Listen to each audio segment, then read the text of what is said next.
straight into your mind that you needed a little bit of time to think about it?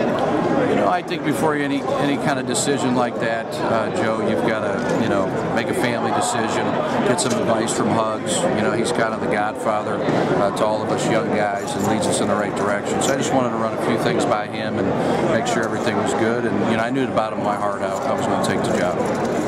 Any particular assurances that Fairmont State gave you that kind of put you over the top? No, I think the relationship I developed with Dr. Rose and Rusty, the athletic director, you know, after I talked with those two individuals, I was really understood their commitment and what direction they wanted to go into. You mentioned a conversation with Rusty, the last one that sort of put it over the top for you. What was that about? You know, I just asked him some questions, you know, about the direction of the programs and different things they wanted to do, what they were looking for. You know, I'm kind of an aggressive guy, young guy, go-getter, energy type of guy, and you know, I think he and I are going to have a great relationship. And once I, you know, heard everything he had to say, it put me over the top. Kind of what you talked about on the podium. What drew you to Fairmont State? You know, my wife went here. She's a graduate of here, and when the job came open, she was kind of the one leading the charge. And you know, once I came out here and met some people in the community, Joe Retton, the former coach, was instrumental. Meeting, you know, Coach Retton was very good, and just getting the feel for the place. You know, I came up 3 times with my son and my wife and walked around. And we just felt at home. We just fell in love with the place. Talk about that aspect of tradition then that you mentioned too with the great wins here. Yep, you know, I looked at tradition, you know, obviously Coach Retton, Coach Haswell.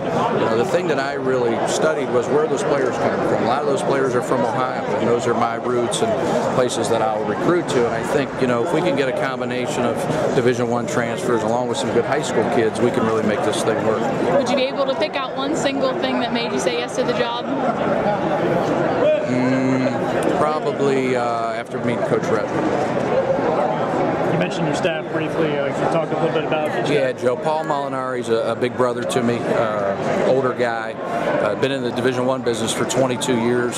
Coached under Raleigh Massimino. He coached me in college when I played at Cleveland State, and you know, things didn't work out with him at Winthrop. So it kind of all the timing of this really fell into place. You know, and I'm not sure if I would do it without Paul. I think we're kind of a you know, a 1-2 punch, so to say. He's an older guy and a guy I look up to, and a guy that I know will, you know, really work.